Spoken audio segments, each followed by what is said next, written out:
왜 하나님께서 이렇게 세 가지를 만들어 놓으셨나? 하나예요. 사실은 핵심은 하나예요. 핵심은 하나라는 말은 예수님이에요. 예수님. 하나님도 예수님이시고 말씀도 예수님이시고 교회도 예수님이에요. 그럼 이게 왜 이렇게 우리 성도들에게 하나님께서 교훈을 하시는가? 말씀 중심의 삶이라는 것은 예수 중심으로 사는 근본을 말하는 것이고요. 근본적인 거고요. 두 번째로 말씀 중심이라고 하는 것은 예수님 중심으로 사는 실제적인 방향을 말해주고 있는 거예요. 그래서 오늘 말씀도 아주 중요한 거예요. 실제적인 방향이 되니까. 세 번째로 교회 중심이라고 사는 것은 예수님의 중심으로 사는 구체적인 방향을 가르쳐주고 있는 거예요. 그래서 우리가 이 모든 건 결국에 우리로 하여금 예수님 중심으로 살아서 이 세상에 살다가 우리 영혼이 천국에 들어갈 수 있는 그런 은혜를 힘있게 하시는 겁니다. 여러분 예수를 믿고 예배당을 다니고 교회 다니고 교회에서 직분 받고 이거 중요한 게 아니에요. 이거 중요한 게 아니에요. 과연 예수님과 사느냐 아니면 지 멋대로 사느냐 그게 문제인 거예요. 교회 다니고 예배당에 다녔어. 집사다고 무슨 권사되고 장로 목사되고 이런 어떤 직분 이걸 아무리 가졌다 하더라도 예수님 중심으로 살지 못했다 하면 이 세상 떠날 때 그 영혼이 버림을 받는 거예요. 나는 우리 교회 영혼들이 하나도 지옥으로 가지 않고 다 천국 백성이 되길 원합니다. 하나님은 제 주시는 사명이 그거이기 때문에 저희 주는 말씀을 들을 때 여러분 생각에 혹 거슬리는 말씀도 있을 거예요. 그러나 이것은 여러분 잘 들으셔야 돼요. 이건 들을 귀가 있는 자만 들을 수가 있기 때문에 그래요. 하나님은 말입니다. 태초부터 이 세상을 만들 때부터 말씀으로 역사하셨어요. 말씀으로. 믿습니까?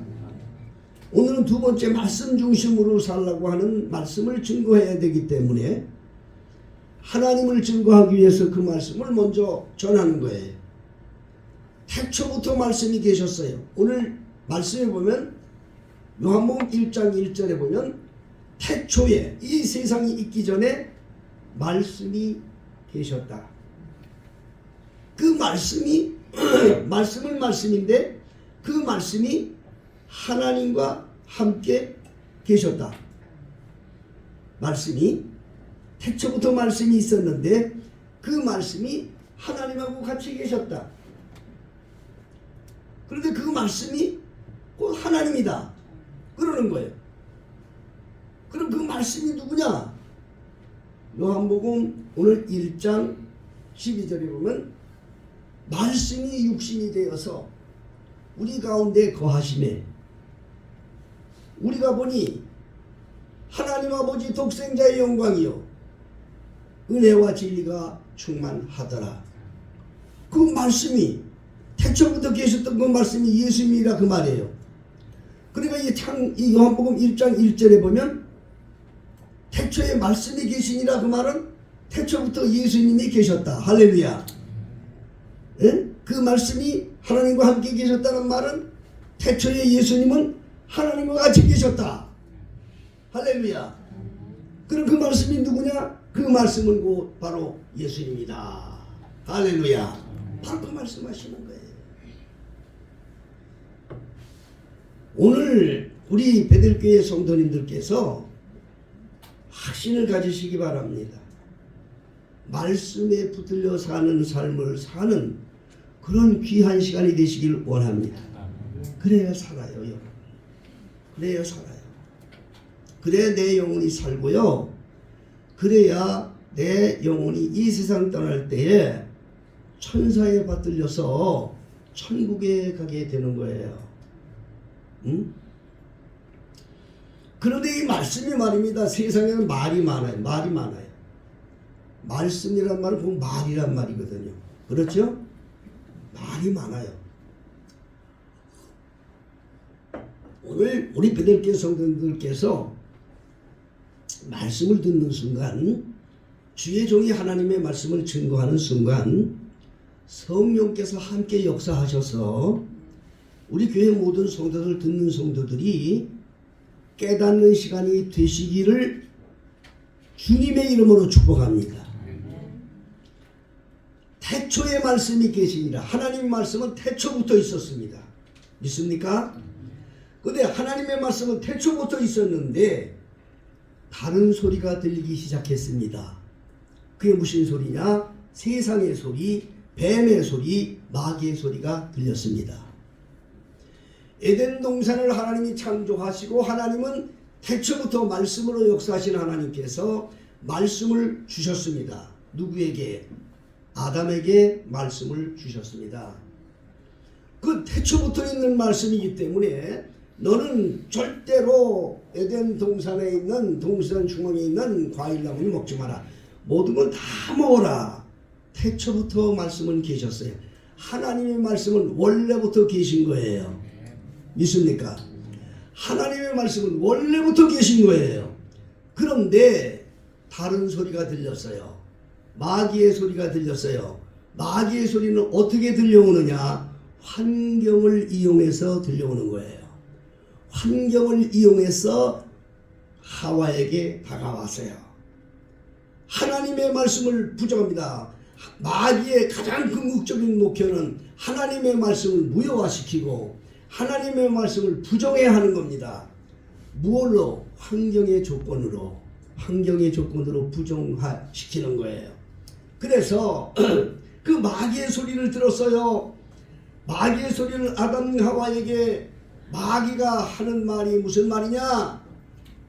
동산 중앙에 있는 과일나무를 참으로 먹지 말라고 하나님이 그러시더냐? 그러니까 하와가 얘기를 했어요. 하와가 그 말을 듣는 순간 말을 했어요. 먹지도 말라고 할 뿐이 아니라 만지지도 마. 누가 만지지 말라고 그랬나? 그 말씀도 하시지 않았어요. 막 붙이기 시작한 거예요. 자기 마음대로. 결국에 마귀의 유혹을 받아서 그 세상 환경을 따라서 하는 말에 순종하는 종이 되어서 아담과 하와는 범죄자가 되었고 에덴 동산에서 쫓겨나고 오늘날 우리들에게 교훈을 주고 있는 겁니다. 여러분, 지금도 그 마귀는 역사하고 있는 겁니다. 여러분이 정말 하나님의 말씀대로 살지 못하면 여러분은 지금도 넘어질 수밖에 없어요. 지금도 쓰러질 수밖에 없어요.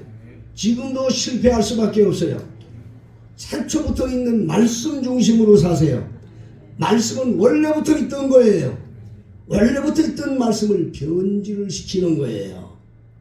그러면 기독교 역사 2000년이라고 합니다. 예수님이 세상에 오셔서 십자가 지시고 피 흘려 죽으시고 피값으로 교회가 이 땅에 세워졌습니다.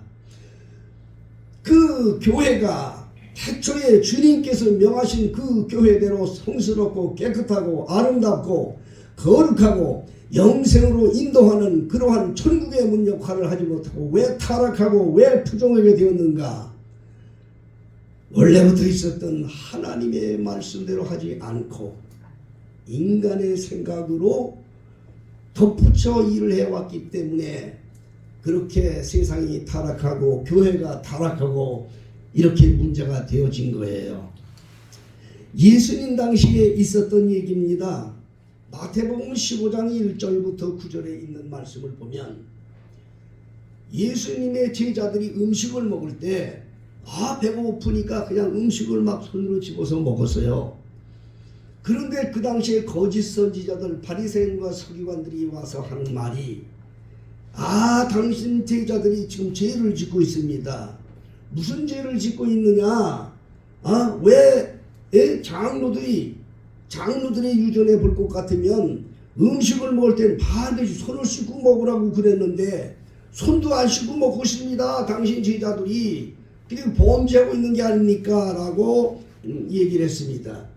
그러니까 예수님께서 말씀을 하셨습니다. 너희들이 인간이 만드는 유전으로 말미암아 하나님의 법을 어기는도다.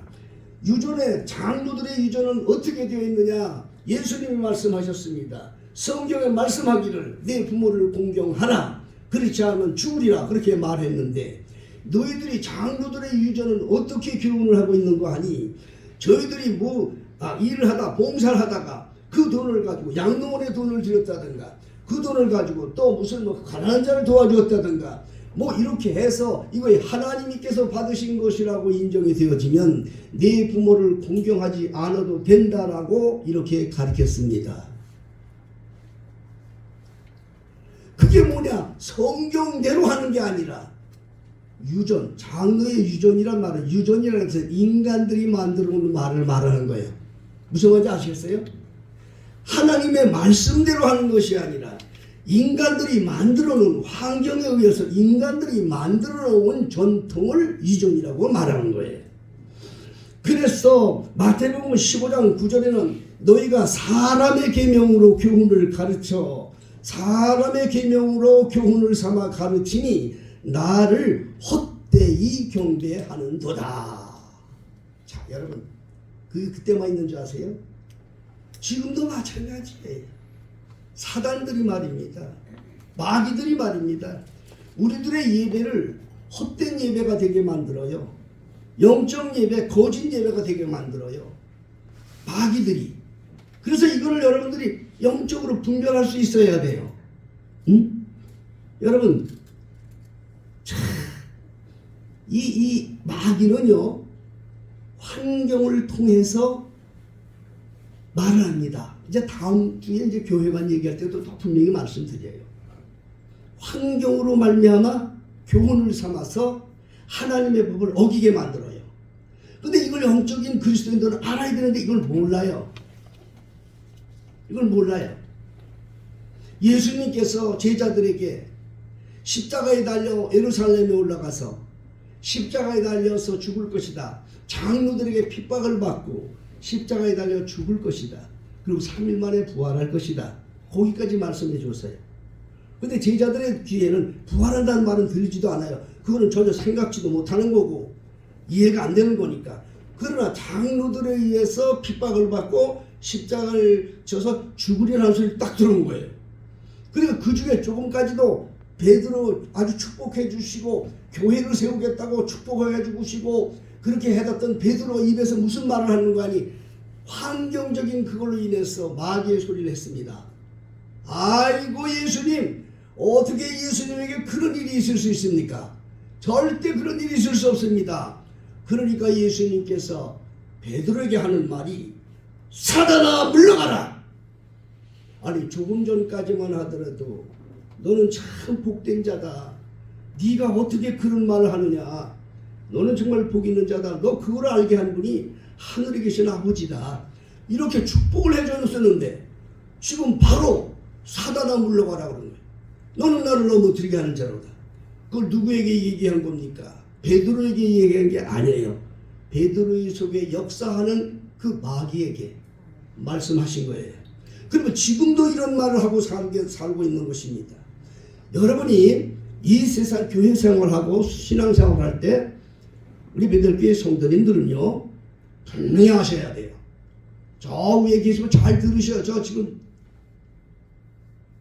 신교실에서 왔다 갔다들 하고 있는데 말씀을 똑바로 들으세요. 하나님의 말씀은 여러분 영원부터 있던 거예요. 하나님의 말씀은 태초부터 있던 거예요. 하나님의 말씀은 변하지 않아요. 하나님의 말씀은 흔들리지도 않아요. 하나님의 말씀은 다른 융통도 없어요. 왜냐? 진리이기 때문에. 그런데 여러분 기독교의 역사 2000년 동안 얼마나 교회가 이렇게 흔들리고 타락하고 변질이 됐습니까? 네. 정말 많잖아요. 뭐 수많은 교파들도 있잖아요. 네. 물론 그 중에 다들 뭐 타락했다고는 말할 수 없어요. 그 중에서도 알곡들은 있어요. 그런데 제가 말씀드리기 원하는 것은 한국교회가 타락의 길로 가기 시작했고, 교회의 권위가 땅에 떨어지고, 목회자들의 권위가 땅에 떨어지고, 이렇게 되어지면서 타락의 길로 지금 가고 있어요. 여러분, 한국교회는 영적으로 보면요, 지금 타락의 길로 떨어지고 있어요. 그러면 한국교회가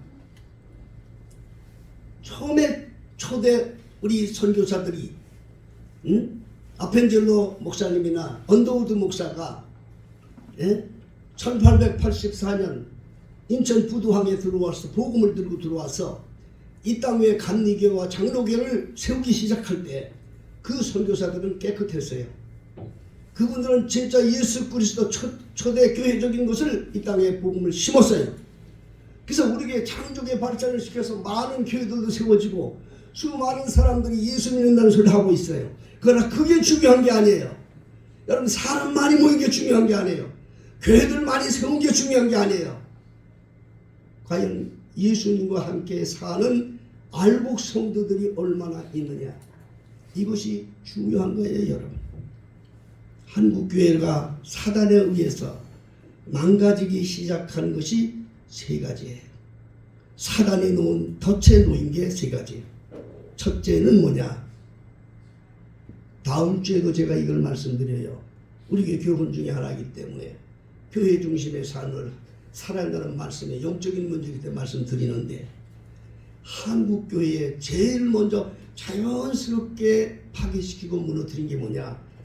사단이 교회관을 무너뜨려 버렸어요. 교회관이 무너뜨려 버렸어요. 성도들의 마음속에 교회, 우리 교회, 내가 영적으로 받을 교회, 이런 교회관이 무너졌어요. 하나님이 교회는 아무데나 하나님이 교회인데 아무데나 이 교회관을 무너뜨렸어요. 이거 다음 주간 이거 잘 들어보세요. 영적으로 여러분, 이게 자기 주는 게 중요한 게 아니에요. 내 영혼이 마지막에 천국으로 가느냐 지옥으로 떨어지느냐, 중요한 문제입니다. 아주 사단이 강교하게 이걸 무너뜨려 버렸어요. 교회관이 무너졌어. 그리고 두 번째, 한국교회에 사단들이 놓은 덫에 걸린 게 뭔지 아세요? 하나님의 종들에게 은퇴 제도를 만들어 놓은 거예요. 전에는 이게 없었어요. 성경에도 이건 없어요. 그런데 왜 성경에도 없는 일이 왜 이렇게 생기느냐? 세상의 환경에 의해서 환경을 따라가는 거예요. 환경을 따라가는 거예요. 은퇴라는 말은 직업인들에게 있는 거예요. 은퇴는 공무원들이 있는 거예요. 은퇴는 직장인들이 있는 거예요. 마지막이 되면은 그 나이가 차면 물러나라 하는 게 은퇴예요. 그러나 성경에 은퇴라는 말은 없어요. 내가 죽도록 충성하라. 그러면 생명의 면류관을 내게 주리라. 이것이 성경이고, 성직자들은 죽을 때까지 이렇게 살아야 되는데, 여러분, 부끄러운 얘기지만 은퇴한 목사들을 많이 만나죠.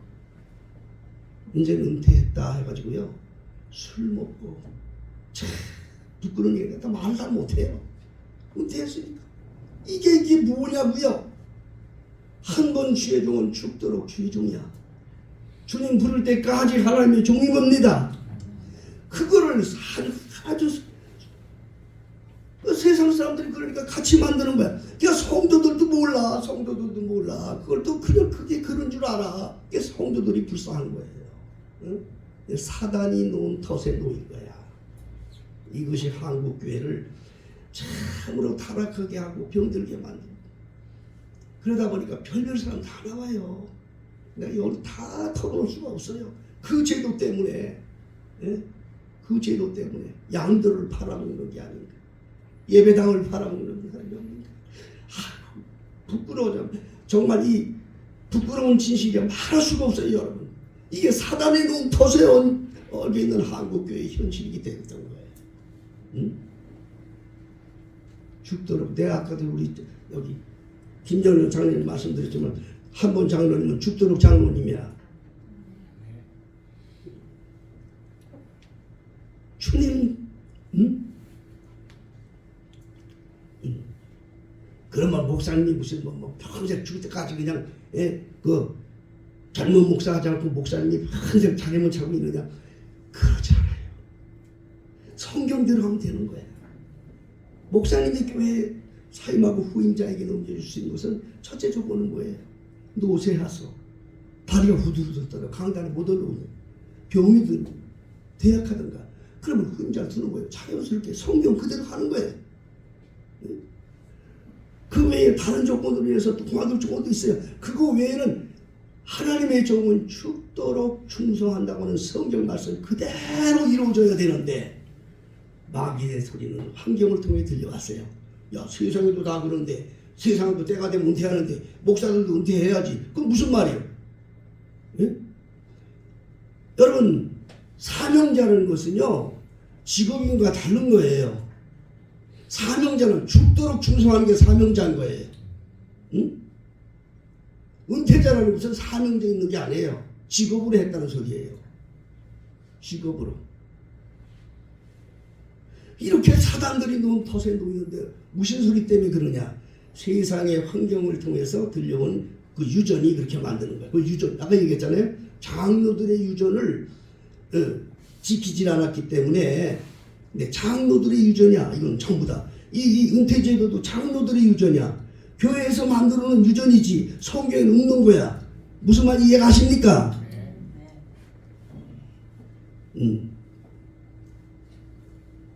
세 번째는 우리 교회의 자랑이지요. 여러분 영적 예배를 사단들이 아주 살짝 영적 예배를 살짝 무효화시켰어요. 난 우리 목사님들 만나면 어떤 모임이 있을 때는 이런 설교도 꼭 해요. 그럼 거기서 들려요. 마귀 소리가 들려요. 예. 저를 따라서 하는 분들이 많아요. 또 그러고. 이게 뭐냐? 여러분 실제적인 얘기예요. 해마다 연말이 되면 연말정산 띄워달라고 헌금 증명서 띄워달라고 찾아와요. 그래 안 그래요? 우리 교회는 그걸 가르치면서부터 안 해요. 영적인 비밀을 알았기 때문에 그래요. 여러분 최초에 가인과 아벨이 제사를 똑같이 드렸어요. 근데 하나님이 받은 제사가 있었고 받지 않은 제사가 있었어요. 있어요 없어요? 똑같이 더 오히려 가인의 제물이 더 풍성했어요. 농사를 지는 사람이었기 때문에. 근데 하나님이 받는 예물이 있었고 하나님이 받지 않는 예물이 있었어요. 여러분이 하나님께 드려지는 모든 헌물과 제사는 영어로 말하는 오퍼링이라고 합니다. 태워서 드린다는 것입니다. 헌물, 이 성물이라는 것은 오퍼링, 다시 말해서 이것은 태워서 드렸다는 말이에요. 하나님이 받으셨다는 말이에요. 그런데 연말 정산할 때 교회 헌금 증명을 띨 때 거기에 제목이 뭔지 아세요? 기부 증명서를 띄는 거예요. 참 기가 막히죠. 기부했다는 거야. 기부는 영어로 도네이션인데 이건 전혀 달라요. 여러분 성경에 하나님이 받으시는 제물이 있고 사람에게 주는 게 있어요. 그게 도네이션이에요. 기부는 사람에게 준 거예요. 하나님에게 준 게 아니에요. 근데 그걸 내가 하나님께 드린 게 아니고 사람께 드렸다라고 그걸 증명서를 띄워서 정부에 드려서 그 몇 푼 된다고 그거 받아먹으려고. 이건 영적인 얘기입니다 여러분. 우리 교회에서 그렇다고 해서 안 띄워주는 거 아니에요. 띄워달라는 사람은 띄워줄 수 있어요. 그러나 그걸 알고 하라 그 말입니다. 그것을 알고 하라 이 말이에요. 믿음의 사람은 믿음으로 사는 거예요. 믿습니까? 믿음의 사람은 믿음으로 사는 것이지 인간의 생각으로 사는 게 아니에요. 하나님의 말씀을 태초부터 계신 거예요. 말씀이 가르치는 대로 하세요. 말씀 중심으로 사세요. 오직 말씀을 따라 사세요. 그것은 하나님이 책임을 져 주시는 거예요. 사람의 소리를 들어요. 환경의 소리를 들어요. 다 환경이 만든 거예요. 기부증명서 예전에 없었던 거예요. 성경에도 없는 거예요. 성경에 그 어디가 성물증명서 띄워서 하라는 게 성경에 어디 있습니까? 하나님은 태워드린 거야. 그들이 없는 것인데 하나님이 향기를 흥행하시는 것인데 그거를 증명서를 띄우는 게 성경이 어디 있어요? 환경이 만들어졌어요. 환경이 세상 환경이 만들어졌어요. 이게 바로 마귀의 소리인 거예요. 여러분 오늘의 주제가 오로지 하나님 말씀대로 살아야 된다. 말씀 중심으로 살아야 된다. 그러면 과연 여러분 하나님의 말씀 중심으로 살려고 하면 말씀을 들을 수가 있어야 되잖아요. 그렇지요? 하나님의 말씀은 물어보면 누구든지 성경 말씀이죠. 그 대답할 거예요. 근데 하나님의 말씀이 성경에 기록된 말씀이 하나님 말씀은 맞아요. 그런데 이것이요, 그냥 인쇄물에 기록된 글씨로 읽으면 잠밖에 안 와요. 성경은요, 성령의 감동으로 되어졌어요. 디모데후서 3장 16절에 모든 성경은 하나님의 감동으로 되어지는 것이므로 교훈과 책망과 의로 교육하기에 유익하다. 하나님의 감동이 없으면 절대로 성경이 이해가 안 되는 거예요. 그렇기 때문에 하나님의 음성을 듣는다는 것은 여러분 바로 성령의 감동을 듣는다는 말씀이에요.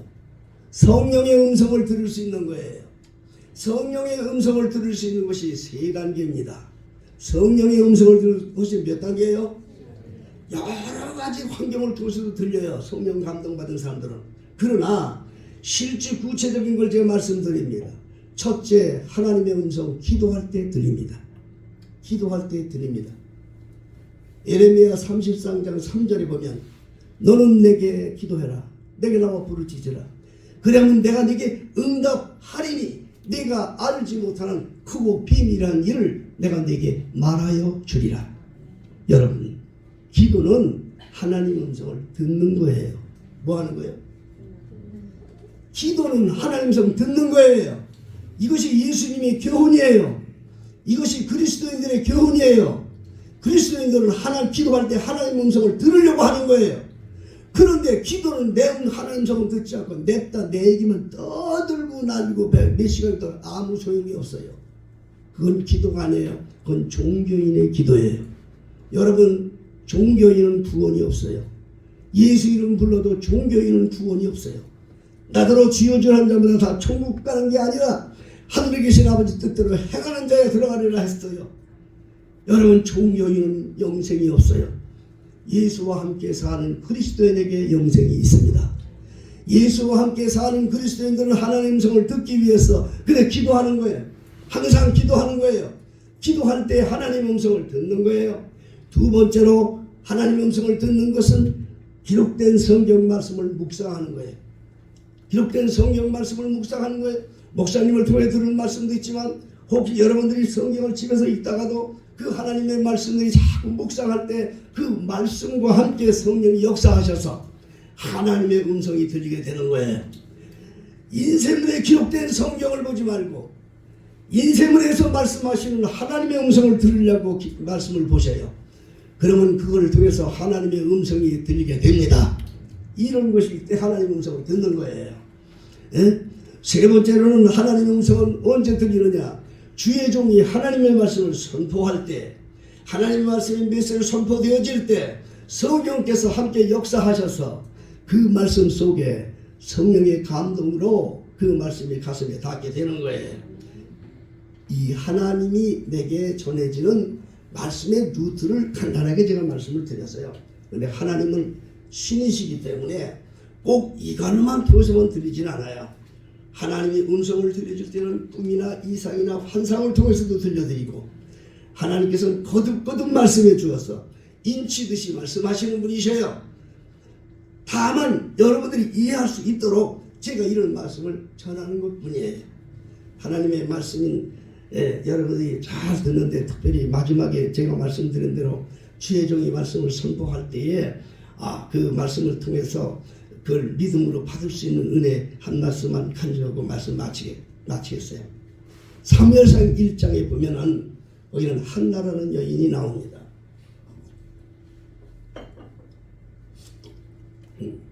그 남편의 이름은 엘가나인데 한나가 자식이 없어요. 자식이 없어요. 그런데 그 첩을 뒀어요. 분인나라는 첩을 뒀어요. 첩은 자식을 그냥 퉁퉁 그냥 춤풍 뭐야 그 뭐? 에? 나 말만 조금 듣다 말았어. 그저 자식을 두고 잘 아는데 한나는 자식이 없어요. 그런데 그걸 다 하더라도 참을 수 있겠는데 자식이 없는 자기를 항상 첩이 멸시를 하는 거예요. 그냥 항상 아주 우신여겨 보이고 멸시를 하는 거예요. 그러니 얼마나 괴롭겠습니까? 한나는 그것 때문에 하나님께 날마다 기도했어요. 남편이 그 항상 괴로워하고 슬퍼하는 모습을 보고 남편이 위로를 해줍니다. 여보, 왜 그렇게 괴로워해? 괴로워하지 마라. 당신한테 10아들보다도 내 하나만 있으면 되지 않아. 그런데 그게 얼마나 좋은 말이에요, 남편의 위로가. 그런데 그게 위로가 되질 않습니다. 그래서 이 남편은 예루살렘에 제사 지내러 갈 때 각 사람들에게 재물을 나눠주는데 그 한나에게는 갑절로 재물을 줬다고 했어요. 왜냐하면 그 본처 아내를 위로해주기 위해서 그런 거죠. 한나는 역시 그때도 예루살렘 올라가서 하나님의 성전에서 부르짖습니다. 얼마나 원통한지 눈물이 흘리고 눈이 붉어지도록 기도하고 있습니다. 그런데 그 당시에 거기에 있었던 제사장이 엘리 제사장인데 나이가 80이 넘어 90이 되는 아주 노인네예요. 눈이 흐려가지고 희비하고 정신도 왔다 갔다 치매기가 올 것 같은 그런 노인네예요. 그러니까 그 기도하고 있는 한나를 보고 그렇게 말합니다. 야, 이 사람아, 지금 대낮인데 왜 이 여자가 술을 먹고 그러냐? 야, 술 끊어라. 그렇게 나무랬습니다. 여러분, 그게 목사예요? 지금 뭐라는 목사 얘기입니다. 아니, 기도할 때 눈물이 흘러가고 눈이 펄개서 기도하는, 그게 기도하는 건지 술 먹은지 그것도 구분 못하는 목사인데 그게 목사냐고. 인간으로 생각하면요, 아마 그래서 에이 더러운 늙은이야, 이 늙은이야, 기도하는 것도 모르고 말이야. 응? 그래? 면박할 수 있어요. 저버릴 수 있어요. 그런데 여러분, 성경이 주는 교훈을 잘 여러분 아셔야 돼요. 그럼에도 불구하고 이 한나의 입에서 그 엘리 제사장을 향해서 그렇게 말했어요. 내 주여, 그렇지 않아이다. 나는 마음이 슬픈 여자다. 내 하나님 앞에 내 원통함을 토한 것뿐입니다. 나를 나쁜 여자로 여기지 마옵소서. 이 얼마나 겸손해 여러분. 하나님의 종을 여러분들이 생각하는 만큼 하나님의 은혜와 복이 임하는 거예요. 네? 그 정말 한나의 그런 간절한 기도, 그걸 모르고 술종이처럼 또 술 먹었다고 얘기하는 그러한 참 목사답지 못한, 제사장답지 못한 그 사람에게 하나님의 종으로 생각하고 내 주여 그렇지 않습니다. 나는 마음이 슬픈 여자다. 하나님 앞에 내 원통함을 토한 것뿐이오니 이 여인을 나쁜 여자로 보지 마옵소서. 그때에 그 말을 들은 엘리 제사장이 자기가 정말 잘못 판단했구나, 그걸 깨닫고 툭 던졌습니다. 이스라엘의 하나님께서 내 모든 기도를 들어주시리로 믿는다. 자, 축복의 말을 합니다. 한나가 그걸 아멘으로 받은 거예요. 내 주여, 주의 말씀으로 내가 은혜 있기를 원하나이다. 아멘으로 받고 그 말씀 그대로 집에 가서 그때부터 얼굴에 희색이 맴돌아서 하나님의 약속을 받았어. 하나님이 입혀주기를 원한다고 했으니까.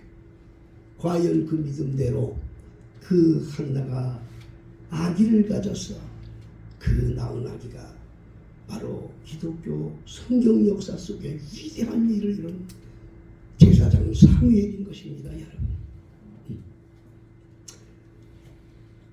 여러분 말씀 따라 사는 게 중요합니다. 여러분 예수 중심으로 살기로 하십니까? 과연 내가 예수님 중심으로 산다고 한다면 이런 믿음서부터 깨어나야 돼요. 말로는 예수님 중심이라고 하면서도 하나님 말씀대로 살지 못하고 자기 고집대로 세상의 환경을 따라서 이리 흔들리고 저리 흔들리고 그렇게 살아서는 절대로 예수님과 한 몸이 될 수가 없습니다. 마지막으로 제가 말씀을 드리고 마칩니다. 여러분 종교인에게는 예수 이름 부르는 종교인들은 구원이 없습니다. 예수와 함께 사는 그리스도인이 영생이 있습니다. 찬송 한번 하겠습니다. 찬송가 354장 우리 찬송하십시오.